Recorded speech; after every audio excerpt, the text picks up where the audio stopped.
Mesdames, Messieurs, bonsoir et merci de suivre le 20h de la télévision du Burkina. À la une de l'actualité ce soir, ce drame survenu aux environs de 5h du matin à quelques kilomètres de la ville de Pau. Un minicar de transport en commun est rentré en collision avec un camion remorque transportant des animaux.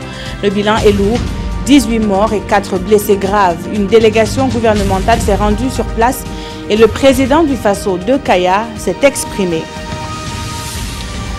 À Kaya, justement, où la journée nationale du paysan a officiellement démarré, la cérémonie d'ouverture a été le cadre pour les uns d'interpeller et pour les autres de s'engager pour un meilleur rayonnement du monde rural. Nous serons en duplex avec Fousseni Kindo dans quelques instants. Et puis, c'est demain que s'ouvre la campagne officielle en vue des municipales du 28 mai prochain. À cet effet, le président de la CENI s'est adressé aux partis politiques en lice, mais aussi aux populations concernées par le scrutin. L'essence de ce message à suivre dans ce journal.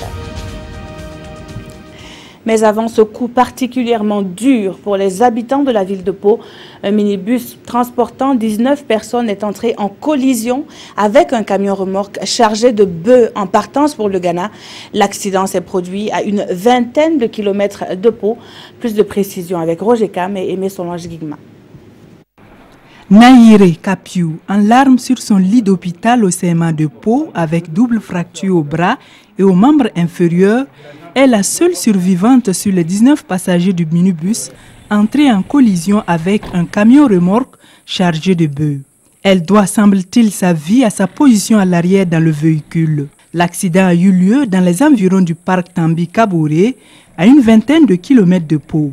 5h30, il prend le dîner vers Saint-Deméry face à face là. Bon, nous on a dépassé la pente des nationaux là. Bon, je ne sais pas, sincèrement, tellement je suis levé pour dormir quoi. Donc je ne sais pas, l'accident s'est fait comment. Donc tous les jours nous sommes dans le véhicule, une chemin partie à voir. Je suis derrière. Le chauffeur du camion remorque, âgé de 19 ans, y est également avec un traumatisme à la hanche. Les autorités sanitaires s'activent avec l'appui du gouvernement pour le transfert des blessés.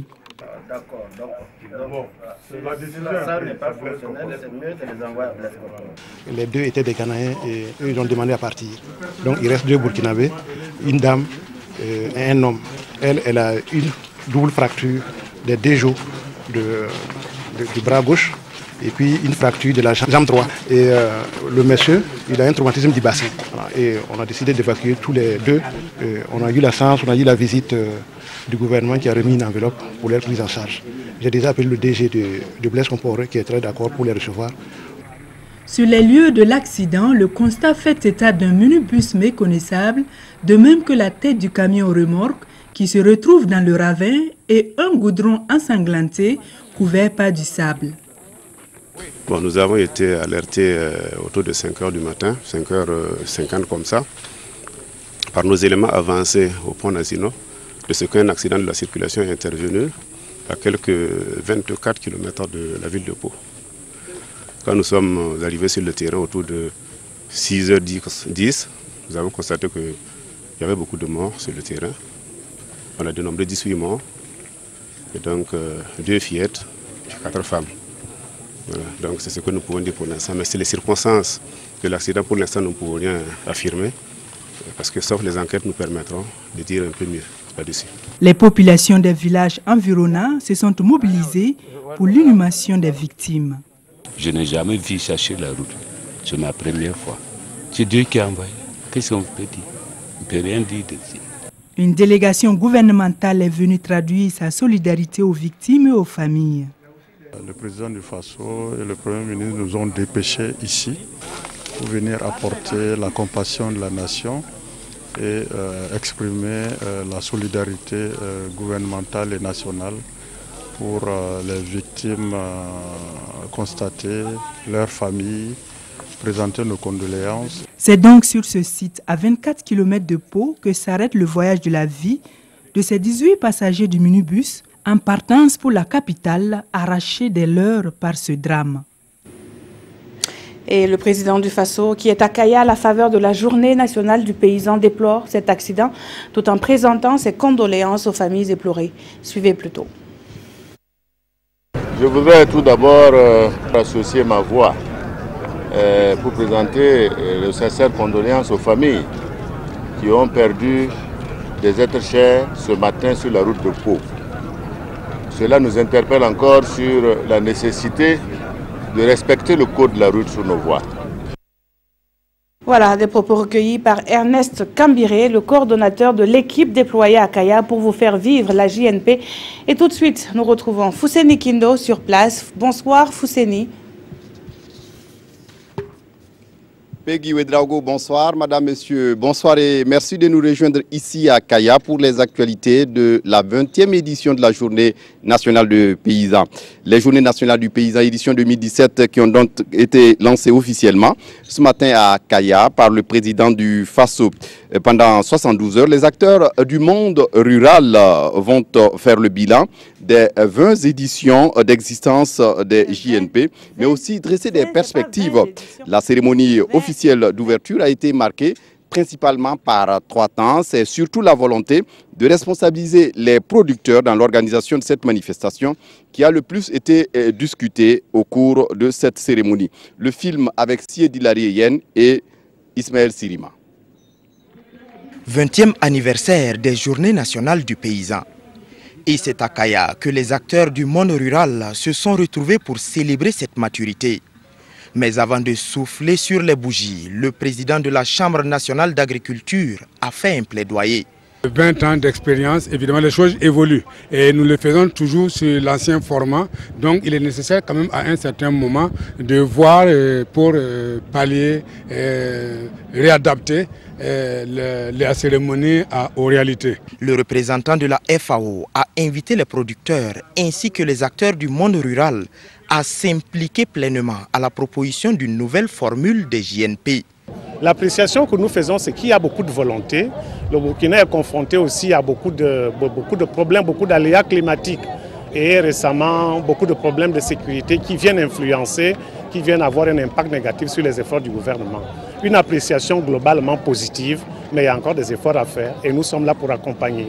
À l'issue du discours d'ouverture du ministre de l'Agriculture, le président du Faso a remis des engrais et des charrues aux producteurs. Les charrues que nous donnons aux producteurs qui n'ont pas de ressources pour s'acheter un animal de près. C'est une contribution très grande.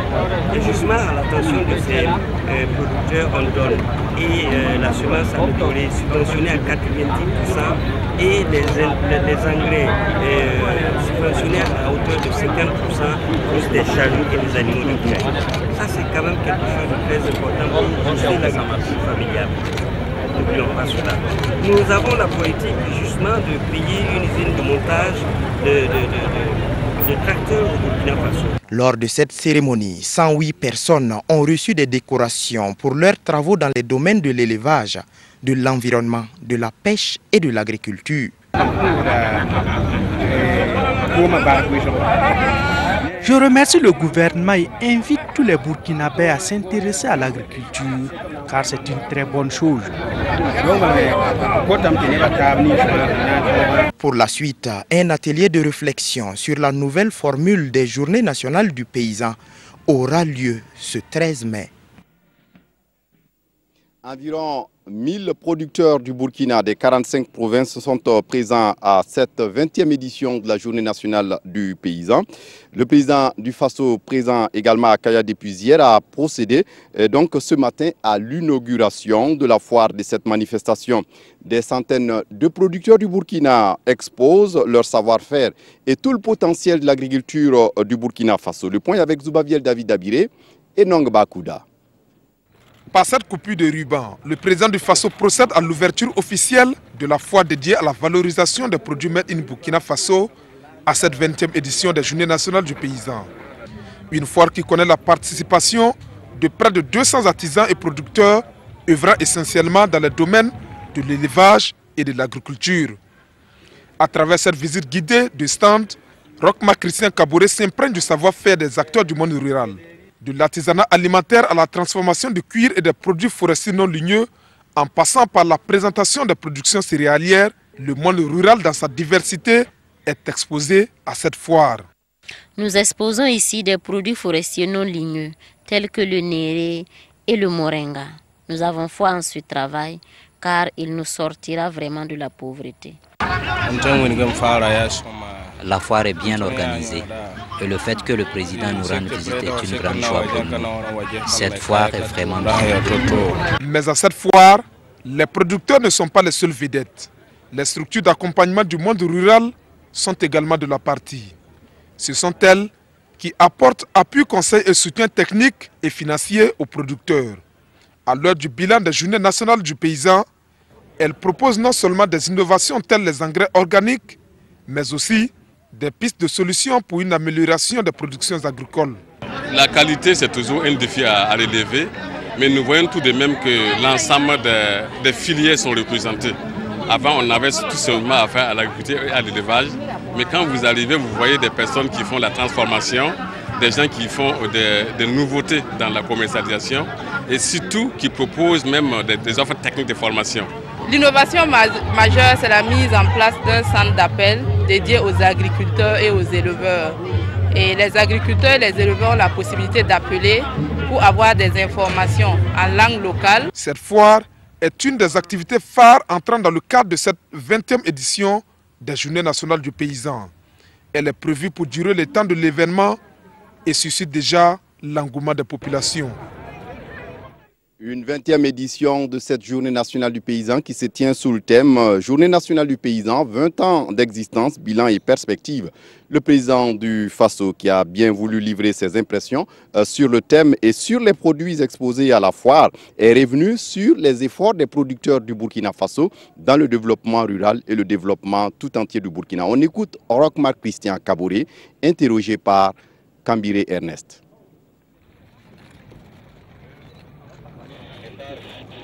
« 20 ans, ce n'est pas 20 jours. Il était temps que nous puissions faire le bilan de ce que pendant 20 ans cela a apporté à notre agriculture et définir les nouveaux modes opératoires qui vont nous permettre d'améliorer l'agriculture parce que l'agriculture, l'élevage et la pisciculture sont les fondements de notre développement économique. Donc nous nous devons de consacrer nos efforts à son développement. C'est pour cela que, sans anticiper sur le débat que j'aurai demain avec nos producteurs, je voudrais dire simplement que c'est l'opportunité pour moi de les encourager tous. Parce que nous savons que c'est contre l'adversité qu'ils se battent au quotidien. C'est grâce à eux que nous pouvons aujourd'hui manger dans ce pays. C'est grâce à eux qu'aujourd'hui les Burkinabés peuvent assurer la sécurité alimentaire et même exporter. C'est pour cela que je voudrais leur rendre un hommage particulier et les encourager. Nous sommes en début de saison à continuer dans cet effort pour que nous puissions améliorer et utiliser les bonnes pratiques qui ont fait leur preuve ailleurs pour pouvoir faire avancer notre agriculture, notre élevage et la pisciculture. Je voudrais également féliciter et saluer tous les organisateurs parce que vous savez que mercredi, il y a eu une grande pluie qui a dévasté tous les travaux qu'ils avaient entrepris ici. Et il a fallu qu'ils se mettent au travail jeudi pour que nous puissions retrouver également les stands. Félicitations à tous ceux qui ont œuvré à ce que ces infrastructures soient là pour que nous puissions tenir cette rencontre. Voilà ce que je voulais dire en tout cas et féliciter tous ceux qui sont venus avec aussi bien les sémenciers, ceux qui font la transformation locale, ceux qui ont amené des produits d'élevage, ceux qui nous ont montré les produits également de la pisciculture, les féliciter pour cet exposé qu'ils ont mis ici devant nous et dire que nous avons bon espoir que si un soutien est apporté à ces populations, il est possible de réussir dans le domaine de l'agro-silvo-pastoral. Et puis Peggy Ouedraogo pour terminer à quelques minutes de l'ouverture de cette 20e édition de la Journée nationale du paysan. Un gendarme a agressé le président de l'association des journalistes du Burkina. Offusqués par cette violence gratuite et incompréhensible, les journalistes présents à la cérémonie ont décidé de boycotter la couverture médiatique. Et c'est de justesse avec l'intervention de personnes de ressources que les journalistes ont continué le travail. Marc-Christian Kaboré, le président du FASO, a été informé de l'incident et qu'il a déploré. On écoute le président du FASO. Je voudrais noter que lorsque je suis arrivé à la tribune, j'ai été tenu informé d'un incident qui s'est passé avec la presse. Je voudrais solennellement dire que je regrette sincèrement ce qui s'est passé et dire qu'il n'est pas normal qu'à notre époque encore de telles choses se passent. Je voudrais simplement dire ici que je voudrais présenter mes vœux de prompt rétablissement au secrétaire général M. Sanogo pour les blessures qu'il a eues ce matin. J'ai toujours dit et répété que la sécurité doit d'abord respecter les individus. Cela est une priorité et même si nous assurons la sécurité, nous devons savoir toujours garder notre sang-froid pour éviter de tels dérapages qui dénaturent notre démocratie. Ils ont été invités à couvrir l'événement. Donc ça c'est un fait que je voulais noter. Voilà le président du FASO à propos de l'agression d'un journaliste ce matin ici à Kaya. Et le journaliste en question que nous avons joint avant de monter sur ce plateau nous a rassuré qu'il se rétablit petit à petit. Voilà, c'est tout pour les informations de cette 20e journée pour ce jour. Peggy Ouedraogo, à vous l'antenne pour la suite du journal. Merci à vous, Fousseni, et vous transmettrez nos vœux de prompt rétablissement à notre collègue de la Radio Nationale. À la faveur de la JNP, nous vous proposons une série de reportages liés au monde rural et nous prenons la direction du lac Bam, l'un des plus grands réservoirs d'eau au Burkina. Malgré son rôle économique important, le lac fait face au phénomène d'ensablement. Les raisons sont dans ce dossier signé Yacouba Gamene et Adama Koudibali. Le lac Bam, un des plus grands réservoirs d'eau au Burkina Faso, situé à une centaine de kilomètres de Ouagadougou. D'une capacité de stockage de plus de 41 millions de mètres cubes, ce plan d'eau s'étend entre Kongoussi et Bourzanga sur une distance de 40 km. Il joue un rôle important dans l'activité économique dans la province du Bam. Mais depuis quelques années, le lac est menacé par le phénomène d'ensablement dû à des pratiques néfastes. D'abord les cultures même autour, dans le nid même du lac, les pistes habitat ne sont pas connues. Donc certains animaux séjournent même autour du lac. Et tout ça, c'est des pratiques néfastes.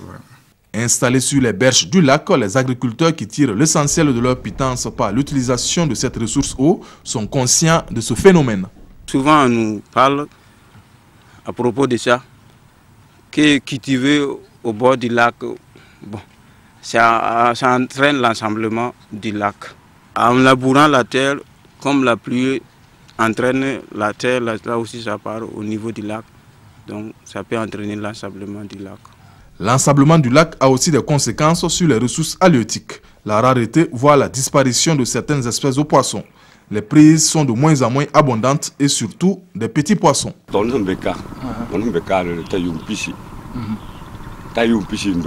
Je pratique la pêche ici au lac Bam depuis une vingtaine d'années. De nos jours, on constate un changement au niveau du lac. Il est envahi par la boue, ce qui joue négativement sur le développement des poissons.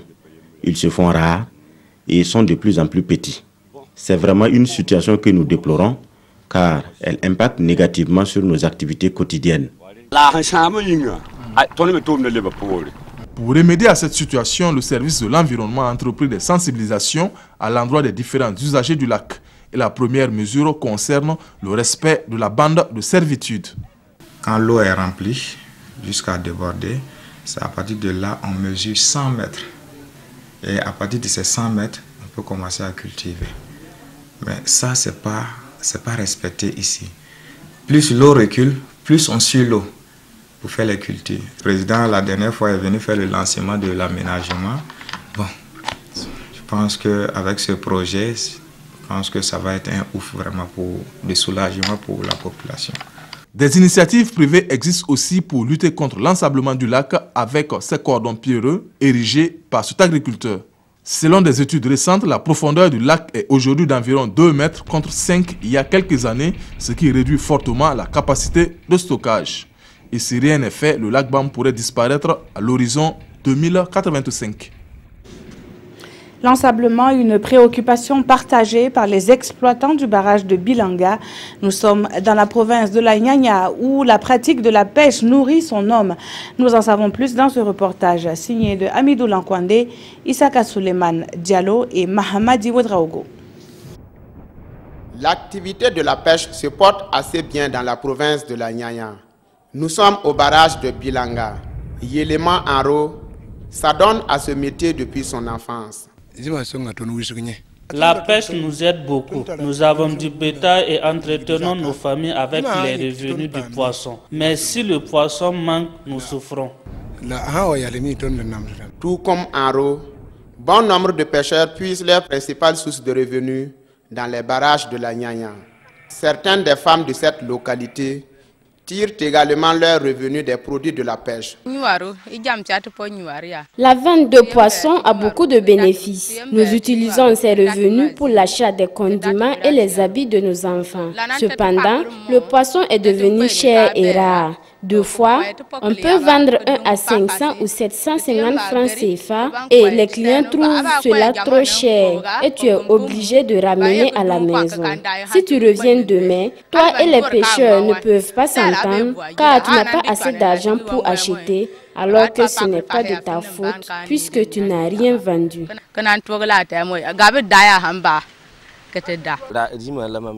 J'ai commencé en tant que pêcheur. Maintenant, j'achète et dans cette activité, j'ai construit une maison où je vends et j'ai une parcelle en ville. Donc, le poisson est rentable. L'ensablement des barrages et la rareté des ressources halieutiques constituent des principales difficultés de la filière pêche. Dans ces 2 jours, la pêche est devenue difficile, surtout en saison sèche. Mais une fois qu'il pleut, le poisson existe beaucoup, sinon tu travailles en vain. L'autre difficulté que nous rencontrons, c'est les hautes herbes qui envahissent le barrage et contribuent à son ensablement. On pensait qu'en les coupant, le problème allait être résolu, mais hélas, nous les avons même brûlés, mais rien n'a changé. Maintenant, nous ne savons plus quoi faire. L'aménagement des barrages de cette province pourrait donc contribuer à améliorer l'activité d'exploitation halieutique et le développement socio-économique des populations du Koulmou. Elle veut se tenir bien loin de ce phénomène d'ensablement et de raréfaction des ressources halieutiques. Pour ce faire, l'association Sourounafa développe des initiatives. Elle est allée les exposer au Premier ministre Paul Kaba-Thiéba. Ce dernier consent accompagner la 5e édition de la foire du poisson prévue les 25 et 26 mai prochains. Amado Ilboudo et Nathalie Sawadogo. Les membres du bureau de l'association Sourounafa chez le Premier ministre Paul Kaba-Thiéba. Ils sont venus présenter leur structure, lui faire part de leur programme d'activité et l'inviter à la 5e édition de la foire du poisson qui va se tenir les 25 et 26 mai prochains. C'était de notre devoir de lui faire un point des activités et demander également son accompagnement pour les activités que nous menons, qui rentrent dans le cadre du développement socio-économique de la province du Sourou, partant de la région de la Boucle du Mourouni. Il nous a encouragés dans cette tâche qu'il trouve noble, parce que la société civile qui apporte son appui au développement, je pense que ça rentre dans leur corde. Et il nous a remerciés, nous a encouragés à aller de l'avant. Et nous avons donc pris cet engagement également que nous ne manquerons pas de l'informer, de le solliciter. La 5e édition de la foire du poisson est placée sous le haut patronage du Premier ministre et le parrainage du ministre en charge des ressources halieutiques. L'association Sourounafa se veut une structure fêtière qui regroupe environ une dizaine d'associations qui œuvrent pour le développement de la région. Le Bureau international pour la conservation de la nature lui fait la promotion d'un nouvel instrument, l'Alliance nationale d'apprentissage sur l'intensification agricole durable. Cette alliance devrait guider les décideurs et les investisseurs pour une agriculture de pointe au Burkina. Les détails avec Oualen Nebié et Boum Ernest Nebié. Contribuer à la mise en place de pratiques permettant de booster l'agriculture au Burkina, c'est l'un des principaux objectifs de l'Alliance nationale d'apprentissage sur l'intensification agricole durable qui vient d'être officiellement lancée au cours de cet atelier. Un atelier auquel ont pris part les producteurs, les centres de recherche et de formations agricoles et les partenaires techniques et financiers, entre autres. Les objectifs de l'atelier, c'était d'opérationnaliser l'Alliance nationale pour l'intensification agricole durable. Donc concrètement, de voir comment cette alliance va travailler, parce que l'alliance, comme son nom l'indique, inclut plusieurs types d'acteurs qui forcément ne partagent pas a priori les mêmes activités ou bien les mêmes intérêts. Le plan d'action de cette alliance a été élaboré par les participants au cours de cette rencontre et ces activités vont bientôt démarrer. L'alliance va beaucoup travailler sur la génération et le partage des connaissances par rapport au déficit de connaissances. Parce que comme vous le savez, le concept d'intensification agricole durable est encore très récent au Burkina. Il faut vulgariser ce concept-là et puis proposer aux gens des outils, des méthodes, des approches, des technologies qui pourraient permettre de concrétiser cela. Donc il y aura des débats, des conférences électroniques autour des différents thèmes sur l'intensification agricole. La création de l'Alliance nationale d'apprentissage sur l'intensification agricole durable s'inscrit dans le cadre de la mise en œuvre de SARLA, le programme de recherche et d'apprentissage sur l'intensification de l'agriculture en Afrique. Un programme qui couvre 6 pays africains, le Ghana, l'Éthiopie, la Tanzanie, le Malawi, la Zambie et le Burkina. Je vous l'annonçais, le président de la CNI a adressé un message aux populations et aux candidats aux élections partielles et complémentaires du 28 mai prochain. À la veille de l'ouverture officielle de la campagne, Newton Ahmed Barry appelle toutes les parties prenantes à préserver la cohésion sociale. La substance de ce message avec Roger Kam et Frédéric Etienne Bassenga. À la veille des élections municipales partielles et complémentaires, le président de la Commission électorale nationale indépendante lance un appel aux populations et aux candidats des localités concernées. Les élections, ce n'est pas la guerre. Les élections, ce n'est pas la bagarre. Votre carte d'électeur est votre arme. Elle vaut plus que toutes les bagarres. Il faut seulement que vous sachiez vous en servir. Aux candidats et aux partis politiques, j'exhorte à avoir un discours responsable. La campagne est un moment de la vie dans les communes. Il faut qu'après la campagne politique, les populations continuent à vivre ensemble dans la même cohésion et dans le même esprit de bonne cohabitation. Newton Ahmed Barry, dans ce message, conseille et fait des suggestions aux électeurs. Ils viendront dans vos communes pour vous parler et vous expliquer pourquoi ils veulent vos votes et quelles sont les solutions qu'ils proposent à vos problèmes, vos préoccupations, vos aspirations au développement et à l'amélioration de vos conditions de vie. Ayez une écoute critique. Je vous suggère même de constituer des groupes de questionnement pour interroger et vérifier les offres qui vous seront faites. Ces élections partielles et complémentaires auront lieu le 28 mai prochain. Les communes concernées sont Andemtenga, Barani, Begedo, Burum, Dablo, Dande, Karangaso, Vigé, Kantiari, Kindi, Kombori, Kouni, Madjouari, Sapone, Sietenga, Zabré, Ziga, Zouaga, Zogoré, l'arrondissement 4 de la ville de Ouagadougou. Les amateurs de la musique reggae le connaissent bien. Lui, c'est Jay-Z Candelen. Il est le vainqueur du Marley d'Or, 4e édition.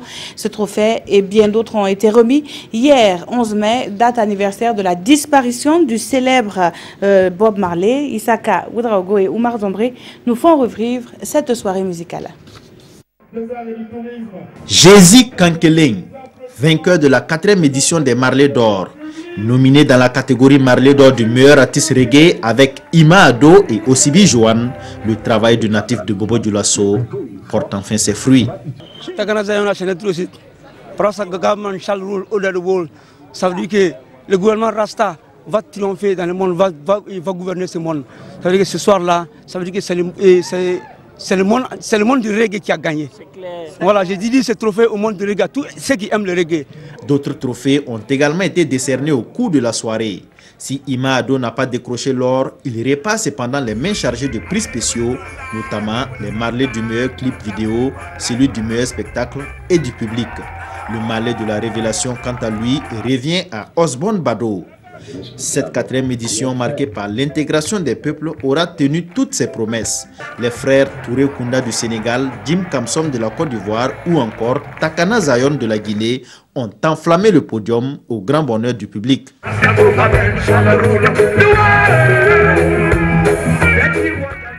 Côté burkinabé, c'est avec immense bonheur que le public a vécu la résurrection de Founi Faya. C'est une occasion pour moi de féliciter le lauréat qui fait une très bonne musique, qui a un grand talent. Et à l'occasion de ces Marley d'or, je pense que c'est une très belle découverte pour l'ensemble des mélomanes. Et nous allons suivre l'artiste pour l'encourager à progresser dans sa carrière. La prestation du Marley d'or 2017 met fin à cette soirée qui célèbre le reggae et le rastafarisme.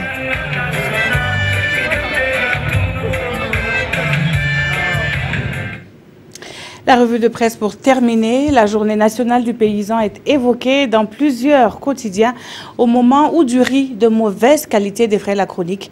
Au Faso, la revue de presse est signée Abdoul Rasmane Zongo.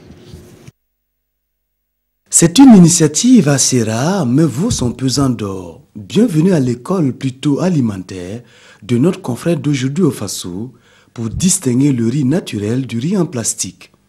Le test de l'eau, astuce 1. Mélangez une poignée de riz dans un verre rempli d'eau. Si le riz flotte à la surface, il contient forcément du plastique. Par contre, s'il reste au fond, c'est du riz naturel. Le test du feu. Brûlez à l'aide d'un briquet ou d'une allumette une poignée de riz.